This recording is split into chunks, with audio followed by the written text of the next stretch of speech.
Good morning, 11:14 a.m. Eastern Standard Time on this Monday, January 15th, 2023. I'm XRP Future Millionaire, and I reside in the great state of Michigan. So a lot of stuff to talk about. With XRP, we're going to talk about XLM's broadening wedge pattern as well. XRP1 could say is in a descending triangle. We'll get over that. I'll read a little news article about that as well. But I want to stay focused on the chart at hand. We've got a couple different ways to look at this. Please make sure to hit that like button as we start this Monday morning, the new trading week. I know it's Martin Luther King Day today, so things are not as normal. But we are technically in a trading week right now. Please share this on social media as it will greatly help push us through the analytics. And then please make sure you subscribe to the channel if you're part of this and you join the over 19,600 subscribers as we're on our way to 20,000. I greatly appreciate each and every one of you. Continue to stay committed and continue to watch the pattern formations unfold because there is a lot to talk about.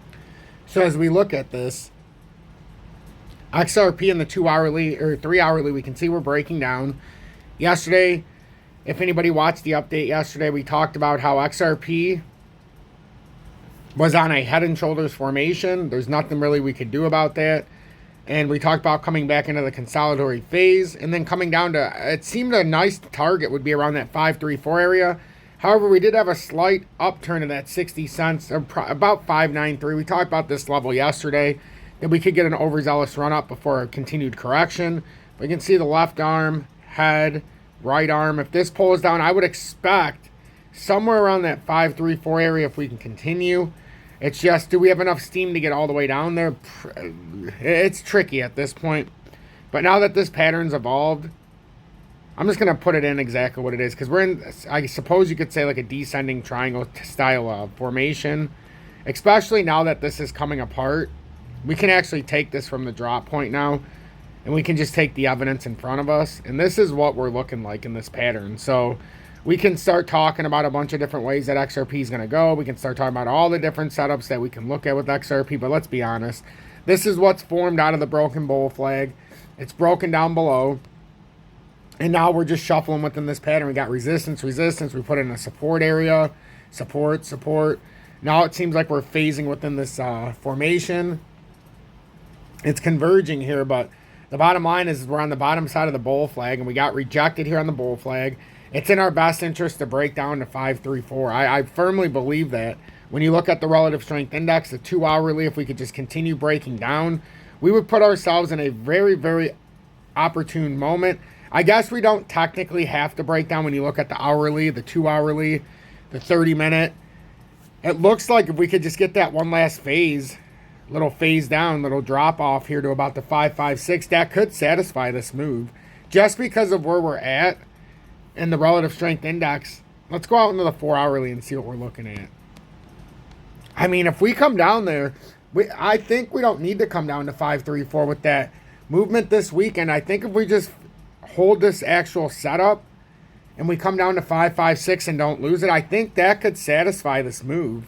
It really could, because we're only at 57.1 right now. So another drop down to that 565, 566 level.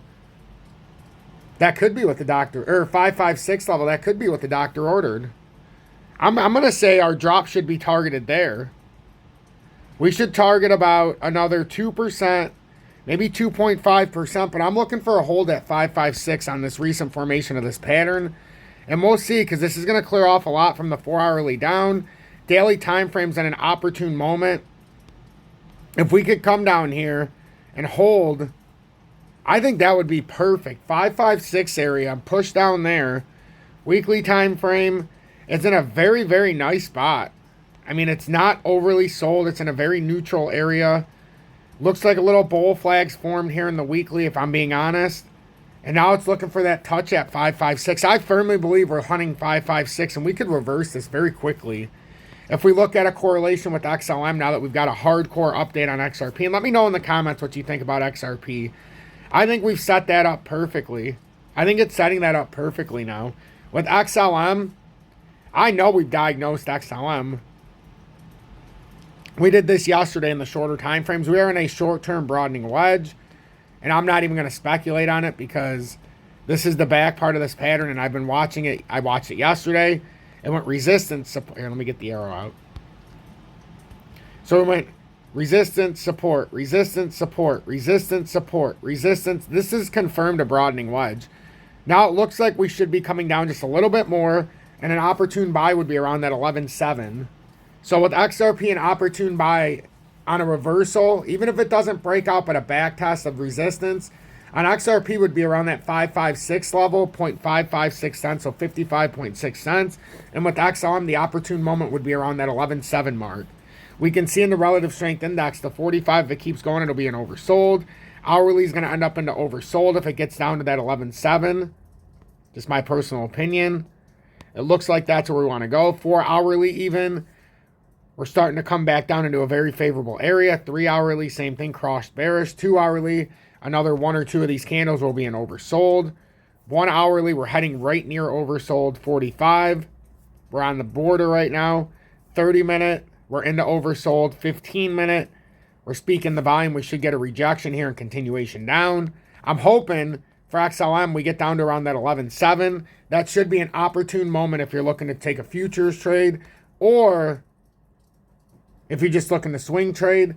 But the next opportune moment for XLM is going to be between, it's about a 3.5% move from that 11.7 back up to 12.1 area, if that's what it decides to do, even in a bearish fashion. And if we're going to dump out, it doesn't seem appropriate right now to complete this dump past this little broadening wedge. Although, if the head and shoulders pattern plays down for XLM, we certainly could go down farther. It's just, I want to see how this broadening wedge formation plays out right here. I know it's a wider pattern, but at least on this little arm right here, we're inside of a broadening wedge in the short term. So I'm trying to keep it by level to level so that I can understand exactly what's transpiring. I understand we're on the breakdown part of the formation from a bull flag.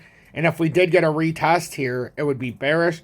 That's why I'm looking for, if it comes back up here to like 12.1, if we can push past there and see if we can come back up to the top of this formation. And it's helping us by clearing out this RSI. It's just, it's got to do it in a uniform way. Otherwise, it's just going to continue to dump.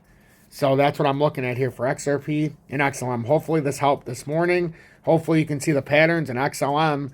Just like XRP, we showed that support at 556. If it holds, it could have a violent rally back up. Same thing with XLM. If it holds that 11.7 area, we could have a violent return back up. Even if it's going for rejection, we're still going to get some volatility to the top side. So if you're going short today, it seems like it's a short trap today. That's just my personal opinion. Seeing the way the market's set up, even with Bitcoin, yes, we could have another leg down. Bitcoin should be coming down just like XRP to 556, just like XLM to 11.7. Hopefully we could get that Bitcoin push. Now, I don't know if it's going to come all the way down to 40,589. That was the technical move after resistance up here. It came very close. It came down to 41,366. It was within about 800 or 900 points of that support level. But it does look like to me that it has a chance to come down there. It really does. If you look at the 1 hourly, it's in an opportune time. It could come down there. I wouldn't be surprised if we find ourselves at 40,800 or 40,000. What is this? 40,560 area before this is all said and done. I'm XRP Future Millionaire. Please make sure to hit that like button and share this on social media. If you're looking to trade XRP or your favorite crypto, video description below. Look at the ways I have to futures trade and spot trade and click on the link. It's the easiest way to show support for the channel, and it's the easiest way to get linked up to the way I trade. So in the future, Mexi, I'll be able to do copy trading. It's just a matter of me actually pulling the trigger and getting the right minds together who want to actually do it. Last thing I want to read is massive XRP correction confirmed amid descending triangle formation. This is some of the speculation. XRP could be moving toward a substantial price slump and a sustained price correction. Trend following the formation of a descending triangle on the daily chart. XRP forms a descending triangle. Data from an accompanying chart shows that XRP has been trading in a descending triangle since it dropped from 73.29, so 0.73 cents. High on November 6, 2023. A descending triangle typically features lower highs and a horizontal support line. This pattern shows that while the asset has continued to record lower highs, it holds firm above a defined support. The support for XRP amid the formation of the descending triangle has been the 5892 level, currently stationed at Fibonacci 0.5. So I don't agree with that support level at all. 556 is a beautiful support level here. I don't know what they're talking about. And then 534 is that all being support level. Santana's overreaching prediction from January 1st is that the crypto asset would breach below the support level in the early weeks of 2024 amid a sustained correction. According to him, the confidence to an imminent drop in XRP's price is further bolstered by a combination of several signals, including a drop below the 50-day exponential moving average EMA week, relative strength index RSI for XRP, and decreasing trade volume. Well, the only problem with that is we're actually having a breakdown right now. And he's speaking of crashing volume and a lowering RSI as a way to push further price lower, make it go lower. It's actually the opposite. With lower volume on the drop, that means we're running out of steam to the downside. The fact the RSI is going to clear into oversold, I'm not sure how we're going to get back to 504. But I don't know. That pivotal 589 support, there's so much more than just that. But yeah, we know it came below that bull flag. So technically, yeah. You know, if they want to play that angle. But there's a lot of support underneath that we've already talked about in this update. In a January 12th update, the chart has spotlighted the latest rally in XRP subsequent rejection above the 60-cent level, which coincided with the upper trend line of the descending triangle. He predicted a massive collapse for the January 12th. Interestingly, XRP dropped 5.3% that day, falling below the 5892. According to the analyst projection, this downtrend will continue for several more weeks, potentially resulting in an XRP collapse to below 40 cents. However, his long-term outlook, I don't know. There's a lot here. We've talked about this. We know the levels. We know how we can get down below 50 cents and near that 40-cent level. But before we just skip on in the la-la land, so remember the immediate short term, what we're looking at here. XRP right now is still within this formation. It's very clear that this is what we're set up in. We've got immediate support at 556. Underneath that, we've got 534. And then finally, last but not least, we've got that 50 cent, near that 50 cent level that we heard about just now. But there is a lot that has to happen. It almost looks like a correction down to 556 is where we're trying to go down to. A hold there could lead to a volatile return back up. Even if we get rejected from 556, it could lead you right back up over 61 cents for a rejection. So just pay very close attention. Have a blessed day, everybody.